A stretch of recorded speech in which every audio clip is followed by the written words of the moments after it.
Today we're gonna have a look at the longest art gallery in the world. No, don't go away, this is gonna be awesome. We're gonna have a look at a 110-kilometer long art gallery called the Stockholm Subway. Stockholm Subway is often featured in lists of the world's most beautiful subway stations. It was opened in 1941, and the first station with art was the Central Station that opened in 1957. The latest station that opened was Kymlinge in 1994, but that one just looks like a weird red cave, so we don't care about that one. We're gonna have a look at the top 10 stations.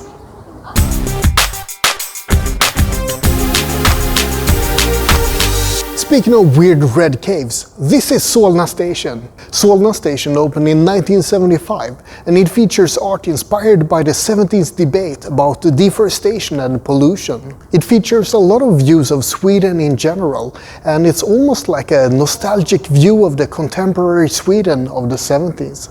This station serves as documentation of its time, and it is a pretty impressive station. The thing is, I am a bit biased. I used to live here, so I'm pretty tired of this artwork. But if I try to be objective, then I have to say that it is pretty cool.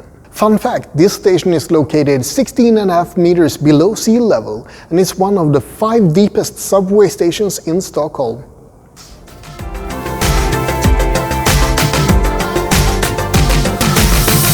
Näckrosen, the water lily, also opened in 1975, and the artwork here is obviously inspired by water lilies. The original design for this place was harder and more rigid, but they wanted something more fluid and organic, and that's how we ended up with a lily pond design. The name for this place comes from a water lily pond located above us, but they were considering changing the name to Stadion after a cinema also located above. However, the municipality won't pay for it, so it's probably not gonna have a name change anytime soon.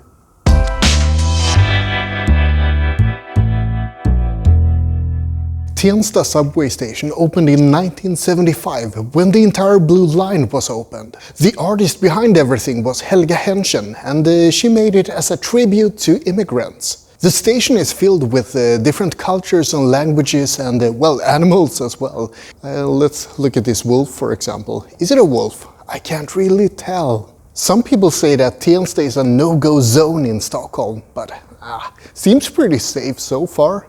Maybe I should do a separate video about no-go zones in Stockholm. Ooh.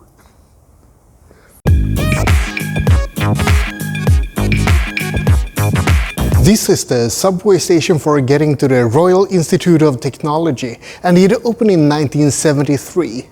The artist behind this station is called Lennart Mörk, which actually means Lennart Dark. Not a bad name. The artwork is inspired by the elements and the natural laws of physics. I approve. There are so many cool details, and I love the rippling effect you get of the stone with the painting on top of it, especially the blue parts. It's like being underwater. I miss being underwater. I want to go diving.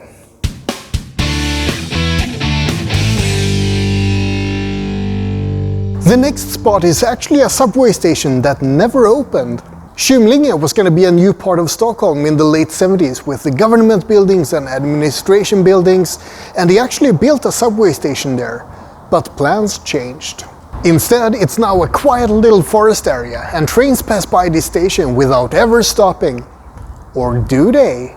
It's rumored that there's a subway train called Silverpilen, the Silver Arrow. If you see this train late at night and you board it, you will notice that the passengers are surprisingly quiet and surprisingly pale. The train won't stop at the normal stations, but eventually it will stop. And it will stop at Kymlinge.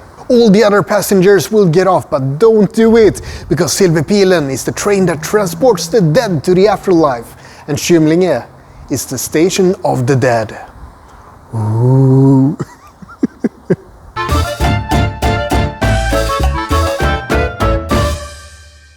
Rådhuset Town Hall was opened in 1975, and Sigvard Olsson, the artist behind all of this, tried to inject a lot of humor into his work. For example, he added baskets that he called the usual shopping bag of the 17 and 1800s. And he also tried to inject the art with inspiration from what lay above. These boxes are called parmot, and that's a specific size for hay transportation, because there used to be a lot of farmers and markets above. And this sunken chimney illustrates all the industries that were here in the 19th century. I love how this station combines art and history in such a beautiful way.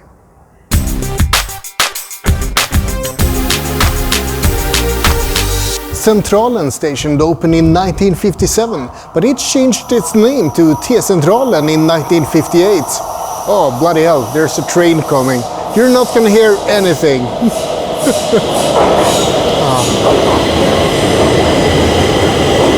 The T was added as a shorthand for Tunnelbanecentralen, the subway central. This is the only station where all lines meet, but it wasn't the first station. That was a Thorildsplan in 1952. This was the first station with artwork though. It started in 1957, but it's been added upon up until 2017. I think some of the newer, cooler stuff are the silhouettes of workers up one floor above. That's really neat, and it's good to honor all the thousands who died to make Stockholm subway.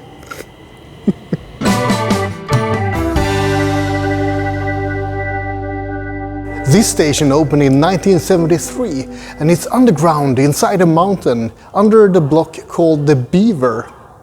The art is very inspired by Olympic themes, well, as would be obvious from a big Olympic poster towards one of the exits. I'm guessing that some of the artwork is pretty popular during Pride. Oh, and there's a dance rehearsal going on as well. You get that as a bonus.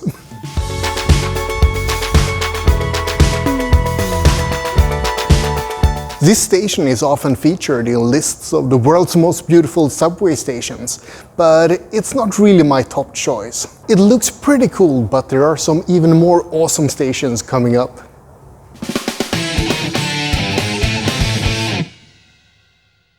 Kungsträdgården, the King's Garden, is at the end of the Blue Line.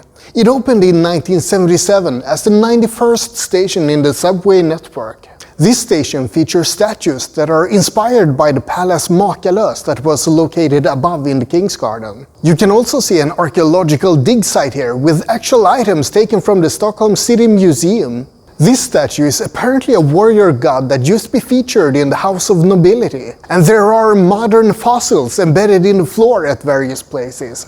This station opened in 1977, but one of the entrances wasn't open until 1987 because of the Battle of the Elms. They wanted to cut down 1,300-year-old elm trees to make room for the subway entrance, but people did not like that. It caused huge protests and actual riots because people didn't feel like they had enough say in municipal politics. And they actually succeeded because the subway entrance was moved a little bit to the east. Or that direction.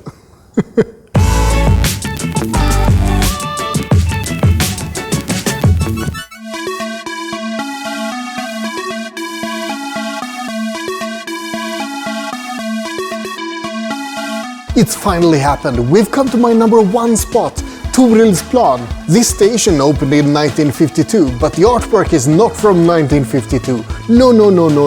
The artist Huck Hultgren added a wooden sun in 1975, but I don't even know where that is, and that's not why I'm here. Nope, the pixel art, that's what I'm here for. Made by Lars Arrhenius in 2008. This is what I call art.